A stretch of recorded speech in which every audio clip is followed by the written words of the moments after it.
So where AI actually creates value? Who is responsible for that AI mistake, right? Who is going to control the end-to-end value creation? Is it actually solvable? Or it's a permanent excuse, this silos data? What is your opinion on that? Yeah, it's a kind of provocation that I like.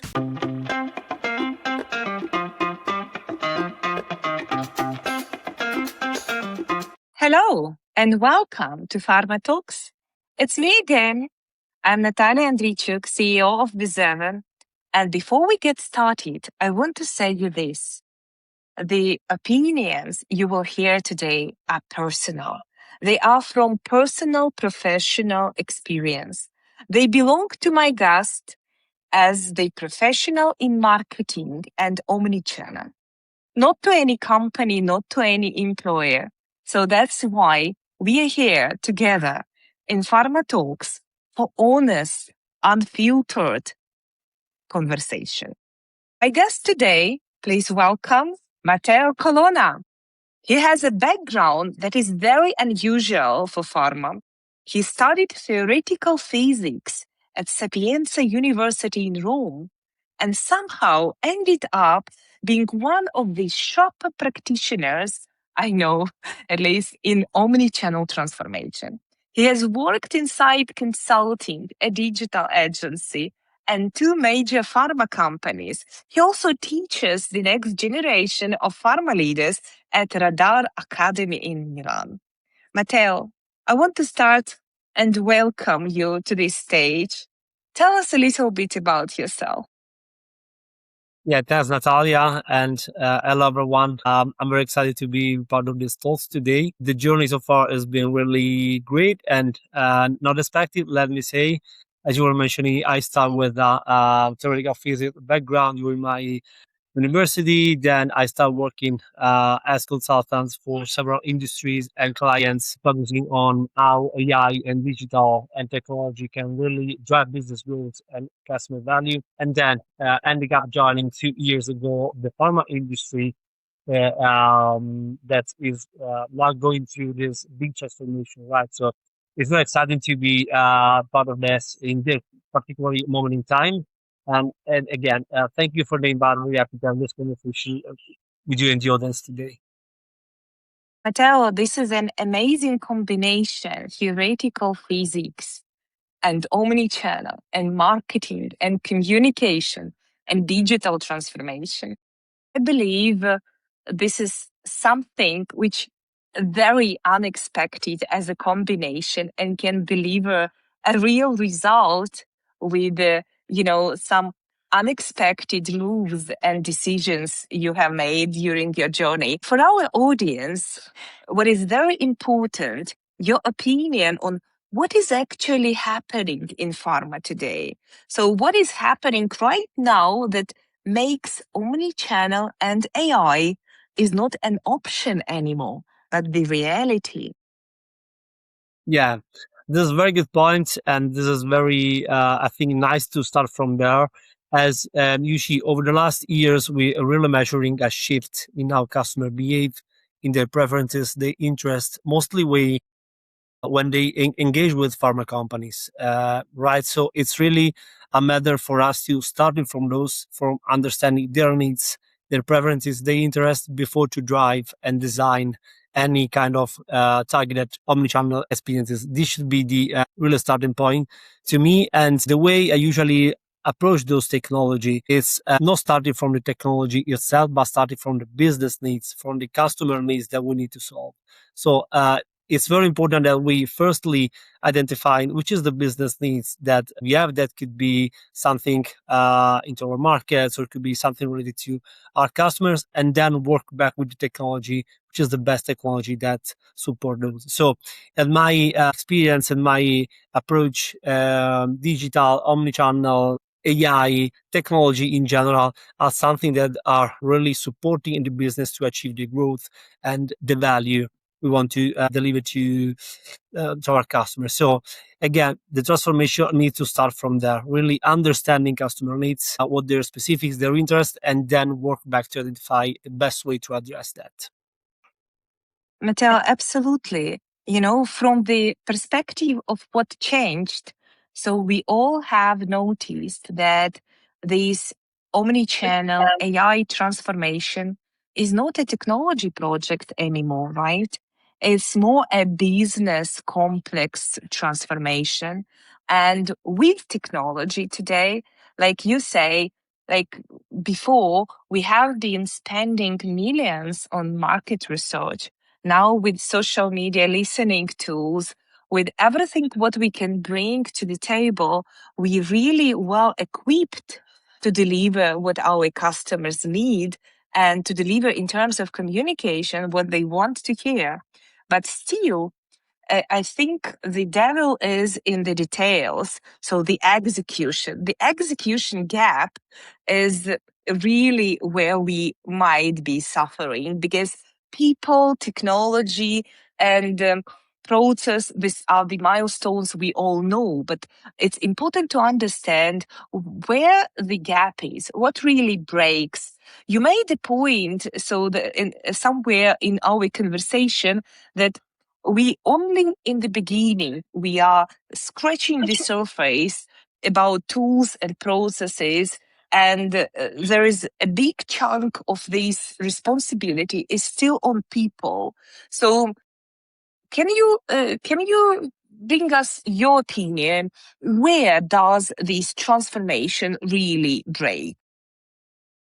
Yeah, this very big question, and you touch base on lots of let's say dimensions that have impact for that. Let me start saying that we are all as pharma company now in this kind of journey, and this is really at the very beginning after the pandemic, right? Pharma companies really started investing in digital, in omnichannel solutions, and so we are at the very first years. Even though this transformation now with AI is moving very fast, so we need to stay on top of those things. But again, to your point, we need to really start having a clear understanding of what's the roadmap to bring us there in terms of on how to deliver real relevant and targeted experiences. This is not just about processes and technology. It's also about people, on how they work, on which kind of skill set do we want to them to train, right? The kind of ways of working. Are we working in a agile, cross-functional ways of working, marketing and sales toward the same objectives, right? So there's a kind of people and ways of working piece, but then of course there's also this technology piece that will need to ensure our customer understanding and then delivery of omnichannel experience are really coordinated. So what I believe we can really start from what we have today. We don't need that kind of tools or platform to identify the kind of same objectives the brand team need to work towards, right? Because at the end of the day, the customer is the same. We want to engage our customers with perceiving our company at the same, even though the touch points delivered by the reps or by the mega colleague, right? So it's very important that we are prepared from a strategic approach perspective on that, and then we need to ensure that our processes and systems and the execution piece is really the proper one. Most of the companies started with that, but we still need to find the, let's say, right way to engage our customers in a truly omnichannel fashion. There's still a gap, and it's our job to close this gap. And again, we need to start from understanding our customers. To your last point, this is not only about knowing the last interaction with the rep, it's really combining all the data coming from all the channels we have. And now with the digital tools, there are much more data that we can leverage, right? Let's imagine the interaction with our contents on the website, how they attended or joined a webinar session, right? How they are responding to our emails. So there's lots of information about our customer preferences and interests that we need to leverage to then be really relevant and personalized. So that's exactly where we are. So I think this gap was happening already quite a while, right? Where we have these data coming from the fields, from the reps, then we have the data from the digital activities, then the data from congresses. Now we have data of social media listening. There we are with the understanding of the North Star of all these insights we have been given, we cannot complain that we do not have the data, right? We have all these angles, and this is sometimes even too much data. So I think, as you are saying, the fragmentation might be the problem, the silos data, that the systems we're using are separated so that we cannot really work across the siloed data channels, and we cannot see within the eyes of healthcare professional how he can see our product from all the perspective, from digital experience with us, from the face-to-face meeting with the sales rep, from the digital opinion leader, or from the key opinion leader, from anything, right? So is it actually solvable, or it's a permanent excuse, this silos data? What is your opinion on that? This is a kind of provocation that I like. I mean, as I was mentioning, most of the pharma companies are now going through this transformation. So I think this is a common roadblock all of us are facing, right? So we are still working with disconnected systems that start from disconnected or at least silos ways of working. So I think this is a common issue. Now, there are some pharma companies that are ahead of this journey, some other that are laggards, but again, this is the right direction. And if you think of it, there are now in the markets several players that are setting very high standards, right, in terms of omnichannel experiences. Let's think of a player like Google or Amazon or Netflix, right? They are setting very high standards on how do we as customers expect to interact with them. And at the end of the day, the same ACP was watching Netflix tonight is the ones who's going to interact with us tomorrow, right? So our customers are expecting the same level of standards of experiences, right? So it's really a big challenge for us because we need to fill this gap, and the company that will able to fill this gap the fastest in the next years are the one that can really gain competitive advantage. To me, it's really about setting the vision and setting the direction into the company from strategy perspective on how to achieve that. We want our systems to be integrated, our processes to work as integrated. We want our people to work in a really cross-functional way, right? But of course, we don't want to wait for the perfect setup to be in place before to start. So we want to start with what we have. We can start working towards the same objectives across medical, commercial, and market access. As an example, we can really start working on all the data we have today to generate insights to then inform our next campaigns or touch point. So there are things that we can start now, but of course we want to plan to have this, let's say, proper solution to engage customers the way they want to be engaged. It's amazing what you are saying. So we shouldn't wait, actually, right? And there will be no perfect scenario, right? So we need to start where we are exactly right now in the moment, with what we already have, with the signals we have. So it doesn't matter if we think that they are not perfect enough. So, but we need to start somewhere. And this is the practical application of digital transformation. So it is not the beautiful side of the story. It is the practical execution where we will be constantly evolving, learning, and making things better. That's the amazing approach. So it's really encouraging our listeners to start, and to start immediately, to start now. Because like tomorrow it will be very late. I have another very important question to you because, theoretically, we all understand that AI here for long and we all are the users of AI. However, going to that specifically, and we really need a very honest answer on that. So where AI actually creates value? You made the point recently that AI is just not the marketing or not the sales tool. It's the tool of enterprise transformation. We are transforming with AI. What does that mean in practice? And where you actually been seeing AI create measurable, tangible value across the entire organization? Yeah, this is another very big question, right? So I think all the companies, not only in pharma today, are try something with AI, right? Because we appreciate the potential. Though what I'm seeing now is that most of the company are just talking about AI to have the latest fancy system, or they are doing that just because their competitors are doing the same. I think that this should be an approach, as I was mentioning at the very beginning, started with the business problem, business issue you have. So before you start with technology, you have to start with the problem you want to solve.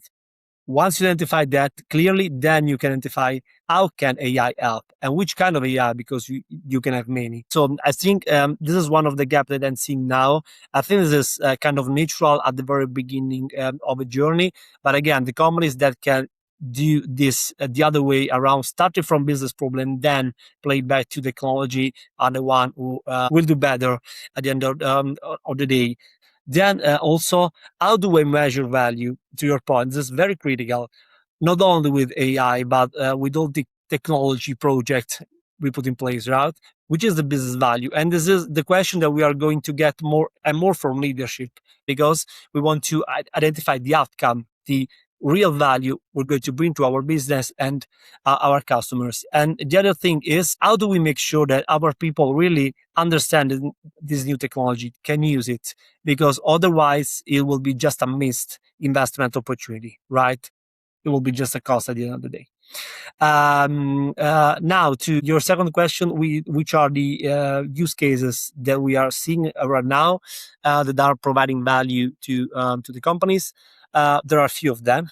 You can imagine the very first application about content production, content generation. One can be you have global campaigns, right, that you want to then localize with specific markets, local markets. You can use AI to make this process faster, right? Or you have lots of new contents formats, new contents produced because of omnichannel, right? Because the same contents you want to decline slightly for web, for the emails, right? So you have really volume of content that increasing, and AI can support that. But of course, you can think of AI helping with the approval and review process within pharma companies, that being a very critical and important, sometimes time-consuming process. So AI can really help make it very much more quick, right? Or it can comes down to all the personalized engagement. So we can help our field team, our marketing team, to use AI to be much more personalized, ready with relevant contents for the next visit. And at the end of the day, we do not have to forget that we have some AI tools just for the people within the organization, like Copilot, right? We can really use that to leverage and boost our productivity to make things faster. So the best approach to me would be not to look at single problem and identify the custom solution for each of those, but really to have an overall perspective, an overall understanding of your company, and then enable AI across the organization through a connected ecosystems. This way, I think, is the best way to then measure the outcome and value for customers, for business, for our people.